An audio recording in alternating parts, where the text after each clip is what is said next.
Good morning everyone. अभी हाल ही में बहुत सारे आर्टिकल पब्लिश ये हुए हैं कि शायद डोनाल्ड ट्रंप जो अमेरिका के पूर्व राष्ट्रपति रहे हैं 2016 से लेकर 2020 तक वो जेल जा सकते हैं।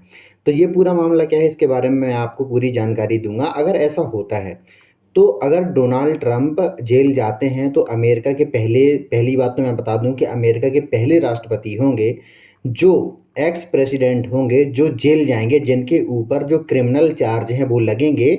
और हो सकता है कि ये मंडे को सरेंडर भी कर दें, क्योंकि इनके ऊपर जो चार्जेस लगे हैं वो पैसे को जो लेन देन है, बहुत गलत तरीके से लेन देन के ऊपर इनके ऊपर चार्ज लगे हैं। तो इसके ऊपर मैं बताऊंगा। तो इसके ऊपर हो ये रहा है कि बहुत सारी इसमें कंट्रोवर्सी हो रही है। उनका ये कहना है, विपक्ष वालों का ये कहना है कि हो सकता है कि जो बाइडेन है वो अपने रास्ते से डोनाल्ड ट्रंप को हटाना चाहते हों। लेकिन इसकी जो मेन बात है ये नहीं है, क्योंकि अगर मैं बात करूं, देखिए वहाँ के जो प्रेसिडेंट के पास जो पावर होती है वो इतनी होती है कि वो किसी को भी मतलब अपने जो उनके ऊपर क्रिमिनल चार्जेस लगे हैं उनसे हटा सकते हैं। लेकिन ऐसा नहीं होता है। अगर मैं भारत की बात करूं तो भारत के केस में अलग होता है, क्योंकि हमारे यहाँ पे जो कोर्ट होते हैं वो फैसले सुनाते हैं, लेकिन अमेरिका के जो राष्ट्रपति के पास एक विशेष पावर होती है। तो वहाँ के लोगों का ये कहना है कि राष्ट्रपति अगर डोनाल्ड ट्रंप जाते हैं जेल में, तो वहाँ का ये मानना है, क्योंकि हमने ये देखा था कि जब राष्ट्रपति का चुनाव डोनाल्ड ट्रंप जब हारे थे तो उनके जो बहुत सारे सपोर्टर हैं, मिलियंस में सपोर्टर हैं, वो वहाँ के जो व्हाइट हाउस है उनके ऊपर चढ़ गए थे। तो उनके ऊपर बहुत सारे बात हुई थी, बहुत सारे दंगे हुए थे वहाँ पे। तो ये देखते हुए वहाँ की कोर्ट ने ये कहा है कि अगर आप अपने जो चार्जेस आपके ऊपर लगे हैं, क्रिमिनल चार्जेस लगे हैं, अगर उसमें उनको मानते हैं और कोई भी वायलेंस का रास्ता नहीं अपनाते हैं, अपने सपोर्टर को ये कहते हैं कि आप ऐसा कोई भी चीज़ कदम नहीं रखेंगे जिससे वायलेंस हो, तो ही हम आपको बहुत आसानी से, बहुत अच्छे तरीके से हम आपको गिरफ्तार करेंगे। नहीं तो फिर आपका देखिए क्या होता है कि डोनाल्ड ट्रंप के जो वकील हैं उनका मानना ये है, उनका कहना ये है कि इनको हथकड़ी ना लगाई जाए, क्योंकि ये एक्स प्रेसिडेंट हैं। तो इस तरीके से हम देखते हैं। तो इनके ऊपर क्या पूरा मामला है इसके बारे में हम जानते हैं। देखिए क्या होता है कि इसमें इसमें 3 लोग शामिल होते हैं। इसमें जो पहला कैरेक्टर है वो है डोनाल्ड ट्रंप। दूसरा जो कैरेक्टर है स्टॉर्मी डैनियल, ये एक पॉर्न स्टार हैं। और तीसरे हैं इनके वकील।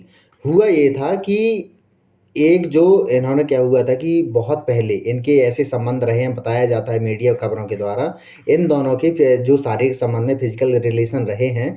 तो क्या हुआ है कि 2016 के जब चुनाव हो रहे थे राष्ट्रपति के चुनाव में, तो ये माना जाता है कि डोनाल्ड ट्रंप ने अपने जो वकील हैं इनसे बोला कि आप डैनियल को एक काम करिए कि आप जो है $1,30,000 इनको दे दीजिए। तो इन्होंने अपने अकाउंट से दे दिए।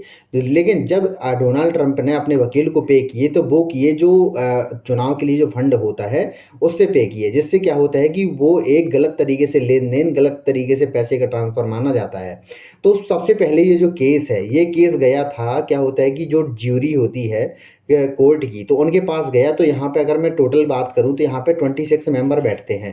तो 26 मेंबर जब यहाँ पे मेजोरिटी से जब परमिशन दे देती है कि यहाँ इस केस को चलना चाहिए, उसके बाद ही वहाँ की अदालत में केस चलता है। तो इस जो ज्यूरी यहाँ पे बैठी थी 26 लोगों की, तो उन्होंने बहुमत से इस चीज़ को कहा कि हाँ इस केस को चलना चाहिए। इसके बाद वहाँ की कोर्ट में ये जो केस है पेश हुआ। इसके बाद हमने देखा है कि डोनाल्ड ट्रंप का ये कहना है कि उनके ऊपर जो जांच चल रही है, उनकी गिरफ्तारी भी हो सकती है। तो उन्होंने अपने लोगों से अपील की है कि वो इस चीज़ का विरोध करें, जिससे उनकी जो गिरफ्तारी है रुक जाए। लेकिन कोर्ट का ये कहना है कि आप इस तरीके से कोई भी घटना मत करिए। तो आगे देखते हैं इसमें क्या होता है। तो अगर मैं बात करूं, पूरे केस की बात करूं, तो इसमें हुआ ये है कि जो पॉर्न स्टार स्टॉर्मी हैं ने डोनाल्ड ट्रंप पर आरोप लगाते हुए कहा है कि नोवादा में एक सेलिब्रिटी गोल्फ टूर्नामेंट में, अगर मैं 2005 की बात है, तो वहाँ इनकी मुलाकात हुई थी। तो डोनाल्ड ट्रंप ने ये कहा कि वो इनको स्टार बना देंगे।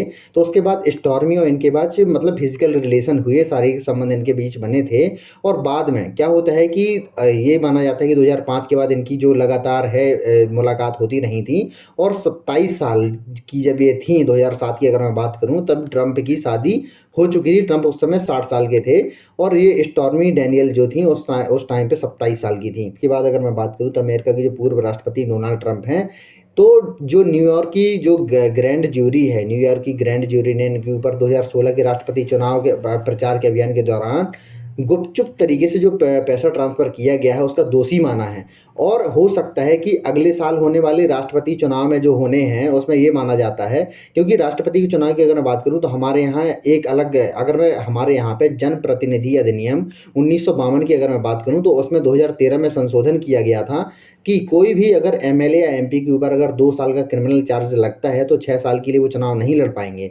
लेकिन अगर मैं अमेरिका की बात करूँ तो अमेरिका में ऐसा कोई भी नियम नहीं है कि वहाँ का अगर जनप्रतिनिधि अगर इस टाइप से अगर सज़ा भुगतता है तो इसमें ये भी बात सामने आ रही है कि अगर राष्ट्रपति डोनाल्ड ट्रंप को अगर कैद हो जाती है, जेल हो जाती है, तो उसके बाद भी क्या वो जेल में रह के जो प्रशासन चलाएँगे अगर राष्ट्रपति बनते हैं तो? क्योंकि 2024 में वहाँ पे राष्ट्रपति चुनाव है, तो हम ये देखेंगे कि किस तरीके से वो इस चीज़ को हैंडल करते हैं।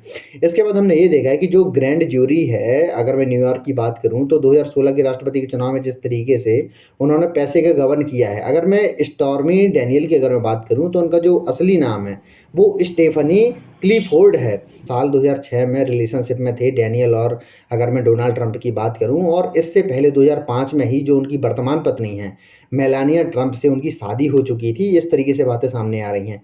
तो इसमें जो क्रिमिनल चार्ज लगे हैं डोनाल्ड ट्रंप के ऊपर वो ही संज्ञान बहुत ही जघन्य अपराध है। तो लोगों का ये कहना है कि क्या जैसे भारत में राहुल गांधी हैं, तो उनके ऊपर क्रिमिनल चार्ज लगे हैं, तो क्या होता है कि भारत के प्रधानमंत्री के पास इतनी ताकत है कि राहुल गांधी के ऊपर जो क्रिमिनल चार्ज लगे हैं, जो मानहानि का केस उनके ऊपर चल रहा है, क्या भारत के प्रधानमंत्री इस चीज़ को हटा सकते हैं? तो इसका हमारा कहना है नहीं, क्योंकि हमारे यहाँ पे जो फैसले सुनाती है वो कोर्ट होती है। कोर्ट अपने फैसले सुनाने में स्वतंत्र है, चाहे वो किसी भी पक्ष का आदमी हो। हमारे यहाँ पे ये भी देखा जाता है कि कोई भी व्यक्ति हो, वो कोर्ट से बड़ा नहीं होता, चाहे वो भारत के प्रधानमंत्री हों या भारत के राष्ट्रपति हों। कोर्ट अगर फैसला सुनाता है तो उसको कोई भी चैलेंज नहीं कर पाता। हाँ, लेकिन आर्टिकल 72 ये कहता है कि अगर कोई ऐसे अपराध हैं, अगर किसी को उम्र कैद हुई हो या फांसी हुई हो, तब राष्ट्रपति के पास याचना भेज सकते हैं। उस सजा है उसको कम करने के लिए या फांसी रोकने के लिए, इस तरीके से हम देखते हैं। लेकिन अगर मैं अमेरिका के राष्ट्रपति की अगर मैं बात करूँ तो उनके पास इतनी फुल पावर होती है कि कोई भी केस हो, तो जैसे अगर डोनाल्ड ट्रंप के ऊपर केस चल रहा है तो उनके राष्ट्रपति के पास इतनी पावर होती है कि किसी भी केस को वो खारिज कर सकते हैं। इस तरीके से हम देखते हैं, तो लगातार इस तरीके से बहुत सारी बातें हो रही हैं। देखिए, लेकिन स्टॉर्मी डैनियल का ये कहना है कि कोई भी व्यक्ति, लॉ ऑफ लैंड जो होता है, no one is above the law, मतलब कोई भी व्यक्ति कानून के ऊपर नहीं होना चाहिए। कोई व्यक्ति चाहे जो हो, चाहे वो रईस हो चाहे गरीब हो, सबके लिए जो कानून है एक समान होने चाहिए। अगर किसी व्यक्ति ने क्रिमिनल किया है, क्राइम किया है, तो उसके ऊपर वही सज़ा मिलनी चाहिए। चाहे वो, मतलब क्या होता है कि कानून के ऊपर पट्टी इसलिए बांधी जाती है कि चाहे सामने जो भी खड़ा हो, चाहे रईस खड़ा हो, चाहे गरीब खड़ा हो, चाहे जो भी खड़ा हो, वो बिना ये समझे कि हाँ सामने कौन खड़ा है, उसको बिना देखे वो अपने जो कानून है उसके ऊपर लागू करे। इस तरीके से हम देखते हैं। तो आगे हम ये देखेंगे कि जो क्या होता है कि अगर वायलेंस होता है या नहीं होता है, क्योंकि आज ही डोनाल्ड ट्रंप को कोर्ट में पेश होना है, तो हम ये देखेंगे कि उनको कितने साल की, कितने दिन की उनको सज़ा होती है।